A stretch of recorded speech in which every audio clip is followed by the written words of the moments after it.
Hey guys, and welcome to a rather interesting showdown between myself under the guise of Medan Lord, leading the forces of the Wood Elves up against Fernando Cal number 2, who is bringing my favourite dinosaurs, so making me kill what I love the most. And this is going to be a pretty big brain, epic, kind of 5,000 IQ maneuver that we absolutely butcher and turn into something even more magnificent. So, for our forces today, I'll actually get to the bones of the build first, I suppose. In the front lines, we have a ton of Eternal Guards of Shield dotted all the way along. In the central pocket, we do have triple Glade Guard of Starfire Shafts. Fantastic armor piercings, always good up against the dinosaurs in general. Breaks through their thick, scaly skin, as well as some of the bigger, tougher Stegodons and the like. In the central pocket, we do have some Blade Singers as well, looking to just chew their way through Saurus and Skinks, and in the back pocket we have some Glade Riders with spears as well. So relatively simple build for the most part, but up in the skies we have double Forest Dragon, two colossal beasts who will slumberously be moving forward, looking to rain terror down from the skies, and just tucked in between them right here we do have a Spellweaver of Life. Now of course life is very good here with two large entities, so we do have Earthblood, Regrowth, as well as Awakening the Woods, but the main play here, and I'm sure you guys have seen this before, is you bring Challenge Staff, which allows you to use your abilities slightly quicker, and then you have Loic's Blessing, which does give Stalk and Unspottable as well as a speed boost for a pretty decent 24 seconds. And the whole idea here is that is Air of Effect. You drop it on your double dragons, they become invisible, and they strike through the clouds, pouring down fire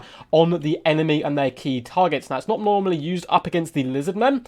It's normally used up against gun factions. Bretonnia, for example, you float in. I think we saw Zablaski do it in a faction war not too long ago, who's a really top-tier, fantastic Wood Elf player. So we're trying something similar, even though this isn't really designed to go up against the Lizardmen. And we completely and utterly butcher the idea, but it kind of works in our favour in the end anyway. For my opponent's build, he has Saurus Warriors dotted all the way along the front line. Just nice, shielded, with a tear for Eternal Guard as well, so good pick there. With some spears as well, protecting the flanks and the rear. In the centre here, Skink cohorts with Javelins, mixed in with a bucket ton of Chameleons against actually only two, which isn't too scary. But Chameleon's very good in this matchup all round.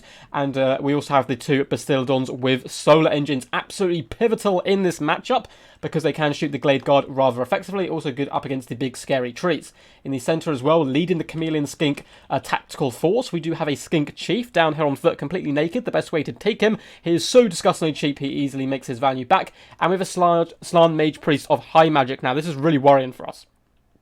The main reason is he's got Apotheosis, which is great, but it's Tempest, which obviously can be used on our mighty beasties. He also has the Aura of Quetzal, Shield of the Old Ones, and Banishment.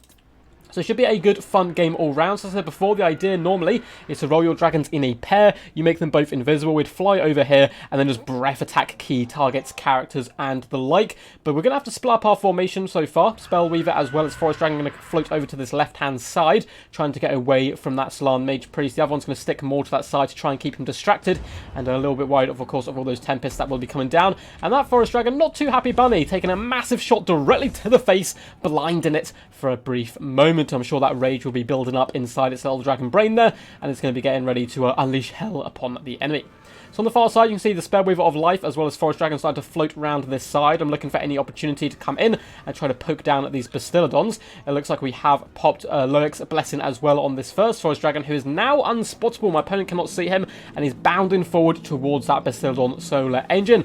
However, I do notice my opponent goes a little overextended with this one down here, so we're actually going to float over. He doesn't know we're coming, so we're going to try and bounce down on him as quickly as possible and try to trick my opponent into thinking he's not really there.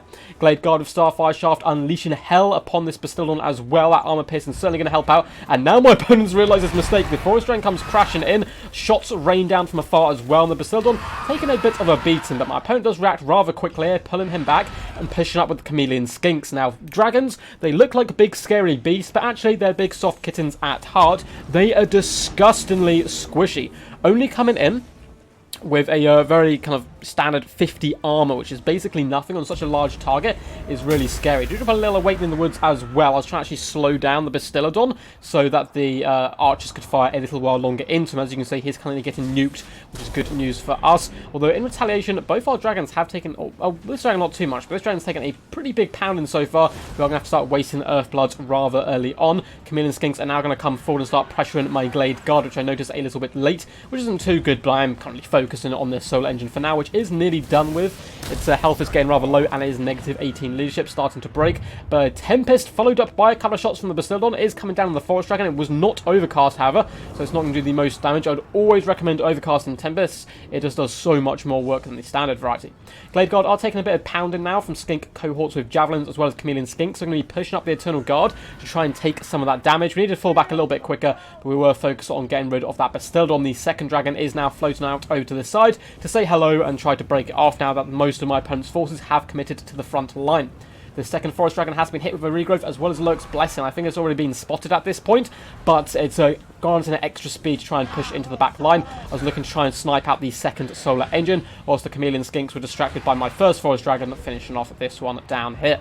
Glade Guard of Starfire Shaft are now just raining fire down on the Chameleon Skinks and Skink cohort, but the Saurus march is well and truly underway. Saurus Invicta indeed, starting to push forward, so our Eternal Guard and Blade Singers are going to have to get rather busy, and the dragons are kind of just floating around. We're not using them particularly well. Yes, we've managed to force off one Bastildon with them, but we've taken huge damage from them, and we're not really using that invisible tactic that we tried to use at the initial start of the game particularly well. We've taken huge damage, but that is kind of working in our favour at the same point. My opponent is so stressed out trying to protect his Bastildons. He has so many troops back here. Chameleon Skinks running all over the battlefield as well, trying to pressure these troops. That is allowing our Glade Guard, who are about to be hit by a rather nasty banishment, although we do manage to dodge them just about in time. It's allowing them just to have complete free reign. None of these units are wrapping around behind. The solar engines aren't shooting into the Glade Guard. They're focusing down the dragons, and these guys will make insane value if they're allowed to fire the entire course of the battle.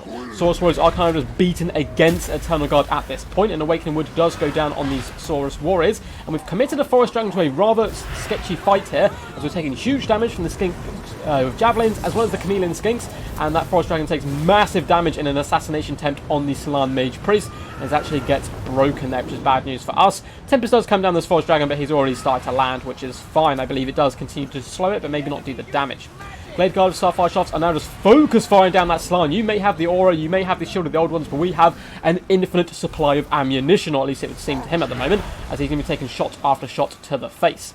Blade Singers have carved their way through some Saurus Warriors down here, and these ladies really do pack a meaty punch. They can be equipped in two different formations, or I suppose styles of fighting. One to get through the thick armour of Saurus, one to clean up those pesky little skinks.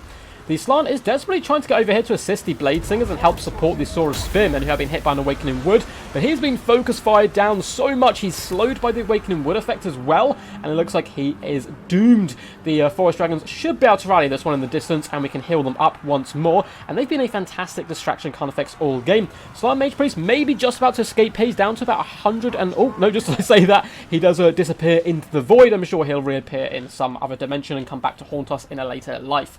Eternal Guard doing a decent job mopping up Saurus Warriors on the flank. We can now start to pressure these Skinks and Chameleons in the back line. Glade Guard of Starfire Shafts have nearly used all their ammunition. My opponent's still focusing down the Forest Dragons instead of these bad boys, and they now might be able to take their third big target offline. They took down the first Bastildon, they took down the Salan, and now they're fighting the second one, and it's not looking good for him. He's actually going to start to break there. Balance power is still relatively even, despite the fact my opponent has lost his Lord. A lot of our single entities have just taken huge poundings at this point. Forest Dragon as well, trying to assassinate a Skink Chief, but at the same time being Kobe'd apart by Chameleon Skinks. Not a good decision by me here with the Forest Dragon, but what do you expect? We haven't been using them particularly well all game, but in comes a little bit better of use by this second one. Big fat breath attack coming down the line, going to help break up these Saurus Spearmen, and the Blade Singers are getting a little bit brutalized at this point. They are relatively low HP, only 34 models remaining, but up to over 100 kills is certainly doing some good work for them. And in the centre, our Eternal Guard have managed to bust through, as that Forest Dragon can now bounce between combats, do some serious work. Glade Guard have been sacrificed in the back line, or Glade Riders I should say, to finish off these Chameleon Skinks and try and break them, but good crossfire coming from my opponent there does manage to save these Chameleons, although they do break despite the heroics of their allies. It looks like we do have another Awakened Woods coming down on the Legion of Shaqua, and that's going to allow the Glade Guard to hopefully retreat. We are currently pinning them in place so we could get a big breath attack off, although it kind of whiffs a little bit and doesn't go down at the main battle line. And now we're taking a page out of my opponent's book and crossfiring into these guys, although we are pretty much out of ammunition. However, if you use all your ammunition on your archers, you know they've probably made some pretty insane value. Both dragons are still somehow alive, just going to be cycle charging into combats, trying to break up and tear out the enemy where possible. Blade Singers and their Eternal Guard allies will rather comfortably finish off these Saurus Spearmen. Blade Singers now up to 113 kills, not too shabby, and the Spell Weaver can even be used in combat. She's not the greatest combat lord, but on her eagle, she certainly has a little bit of a bite to that beak, and is going to be pushing back these Saurus Warriors, explode in the head, actually, from behind. Not the day that Saurus was expecting when he woke up. The Legion Shakur has managed to chase off one unit of Glade Guard, but they're being dragged miles away from the main battle. Over here in the distance as well, we have a Skink Chief just wasting shots into Eternal Guard, which I'm not too fussed about, as we are winning the main engagement for the most part. Another Forest Dragon maybe forced off once more. Chameleon Skinks are starting to pressurize him, but the one on the left-hand side having a much better day with the help of this Spell Weaver. We have made these guys as well get that bonus speed, just so they can catch up with those Skink cohorts that little bit quicker and get into the air once more. Chameleon Skinks have had a good day up against the Blade Singers for the most part, although if they are caught, of course, then the tables will certainly turn. But it looks like the Evil Ladies are going to be chasing down the Saurus Spearmen instead, breaking up this last little bit of resistance, and unfortunately for my opponent, his units do rampage into them before retreating into the distance once more. Balance power is incredibly heavy in our favour now. Chameleon Skinks once again hopping on top of that key target of the Forest Dragon. Unfortunately, the Legion did decide to pull back, which is the right kind of decision, I think, by my opponent, to try and rescue this central situation, but he's now going to be taking shots from behind by the Glade Guard, who can move and shoot in a forward trajectory at the same time. So that's really bad for those Saurus Warriors there. Spell Weaver just hop in here just to mop up a few more troops. It looks like a Cold Blood does come down the Chameleons, but it is a little too late, as a mixture of Glade Guard and Eternal Guard are starting to form a little bit of a mobile death blob here by myself, and Legion of Shakur just taking shot after shot in the rear. With a few units of Eternal Guard dotted around the battlefield, you can come back to the main engagement, as well as that Forest Dragon in the distance, but I don't think it's going to matter. I think that's going to be army losses and a Pyrrhic victory for the forces of the Wood Elves. An insane game where we tried a gambit of, I believe it's Zablaski. I want to give him the credit. But I may be giving the credit to the wrong person. But whoever came up with the idea, it's actually really cool having two gigantic invisible dragons flying around the battlefield causing terror. And we did it very badly, but it came in our favour in the end, as it ended up kind of turning into a big distraction Khan effects approach, where then my opponent spent all his solar engines, all his chameleon skinks, all his javelins on those two dragons, which allowed the Glade Guard to simply carry the day. And we'll have a little look at their stats in just a second, but I hope you guys did enjoy. Very well played to Fernando Cal too. If you enjoyed, feel free to give the video a big old thumbs up and subscribe for more Total War Warhammer content. We have a stream coming out today. It is Death Before Dishonor, so it's going to be a tournament stream. They're always really good fun. And if you want to get involved in such events or send me replays, you can join my Discord. There's a link down below. There's also a link to Patreon, where you can support my channel, and also a link to Nexus, where you can pre-order Total War Warhammer free, any of the Total War games. It's all supported by CA, and I get a little bit of the money as well, so it's just supporting the channel, whilst also, you know, still buying the games for the same prices. I think they should do offers as well now and again, which is kind of cool. But anyway, enough of that rubbish. How did the units do? We'll actually go through my build first, because there's some rather interesting stuff here.